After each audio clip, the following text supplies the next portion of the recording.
in the Akwesasne Mohawk land,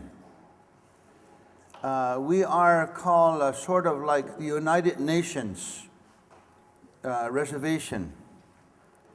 The reason why is because whenever some tribe or nation of Indian was attacked, either by Canada or United States people, and they ran away from their homelands because they didn't want to get killed and slaughtered. So they would come to way north to Akwesasne, where we live, with nothing on their, carrying nothing, just running for their life. And so the Akwesasne people would open their doors, and they would give them a land, certain sections of the land where we live, and they can all go there and they can seek refuge there. So as a result of that, in George Washington's time, when he was the President of the United States, you see, the Mohawk and Oneida, there really isn't hardly no difference really between the two, because they live right close together, neighbors, for probably thousands of years.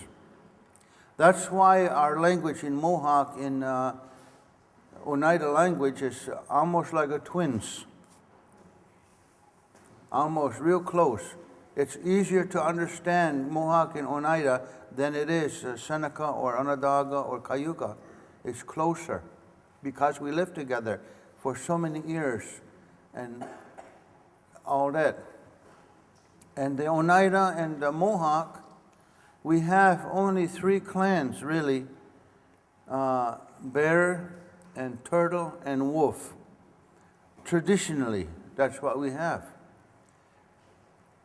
But there's 3 different kinds of bears and 3 different kinds of turtle.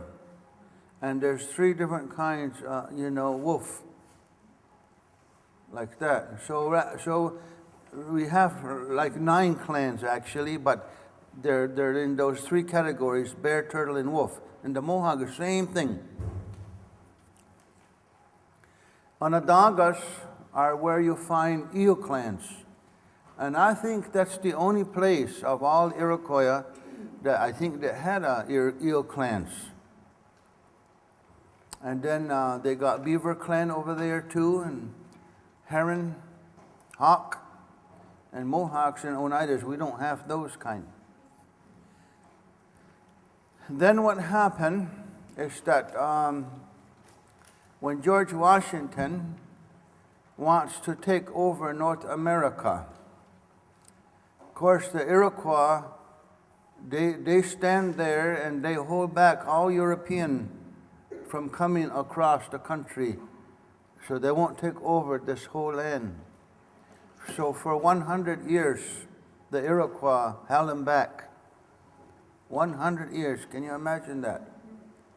Even we got sick with measles and smallpox. Even in our sickness, we still hold them back. Well, they want this whole big land because it's full of oil and it's full of gold, and it's full of silver, full of minerals, full of coal, full of big timbers. Oh my God, that's one of the biggest real estate in the whole world. So they really vying for that, see? So the one who paid the price is the Mohawks and Oneidas and Menominees and Ojibways and Potawatomi. We paid big price with our lives. Our grandpa and grandma paid big price. But we're the ones are the descendant of those people. So that means we're pretty good stuff because we survive. Take a tough people to do that. So we're the survivors.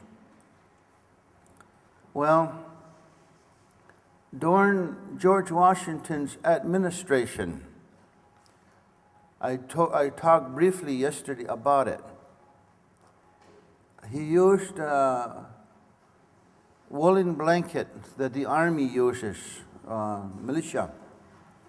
And and he made sure that the measles and the smallpox, who were sick like that, it was next to them. And then when they were filled with the smallpox and the measles,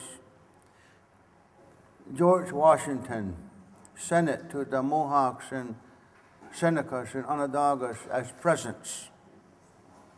And then our people was happy to get a good woolen blanket, but they didn't know it was infested with the smallpox and the measles, and hundreds of our people mass died because they had no antibody to those diseases.